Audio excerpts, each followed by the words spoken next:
probinsya, mawawalan na rin ng trabaho. Tigil operasyon ng regional stations ng Himpilan, umpisa na sa Setyembre.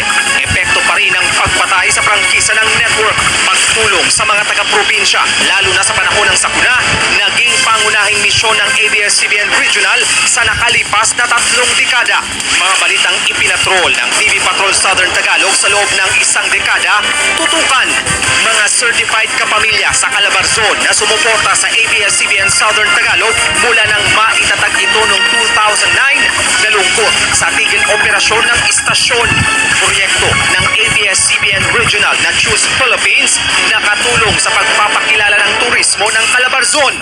At mga programa ng ABS-CBN naging daan ng ilang taga-Southern Tagalog para makilala ang talento at kakayahan nila sa buong mundo.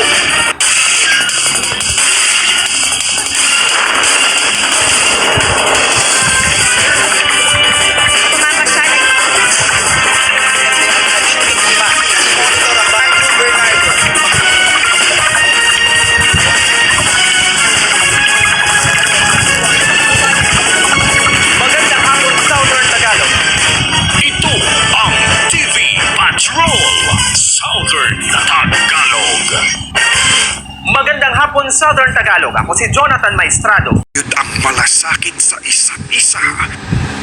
ABS-CBN News and Current Affairs. Sa pamayo, kan mga nagbabagang parata. Kaso ng COVID-19 sa Bicol, lampas 1,150 na. Aftershocks, padagos pang namamatian sa Katayngan, Masbate. Low pressure area sa may Aurora, sarap ng bagyo. Bagong trail sa Pamitisan kan Bulkan Mayon, patok sa bikers. ABS-CBN Regional, mamamaaram ng Unyanal daw, mensahe kan pamayo kan ABS-CBN Bicol asin News Manager kan South Luzon Cluster, abangan. Barangay sa Magaraw, Camarines Sur, natauwanin libreng gulong sa huring aldaw kan ABS-CBN Bicol. Lampas 2 dekadang serbisyo kan ABS-CBN sa Bicol, pinasalamatan ng mga paradalan asin taga-suporta. Kontribusyon kan ABS-CBN Bicol sa lado kan lokal na kultura, big rekonusir kan simbahan asin iba pang sektor.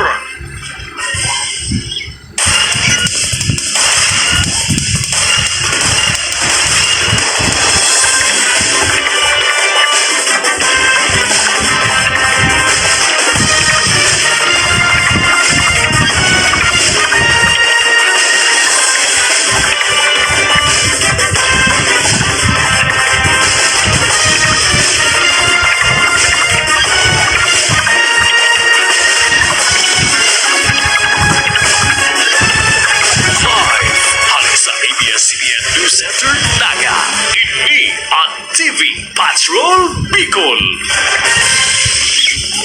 Marhay na hapon, Bicolandia, Biyernes Ngunyan, Agosto 28 taon 2020. Ako si Gerard Lopez. Ako si Riza Musta.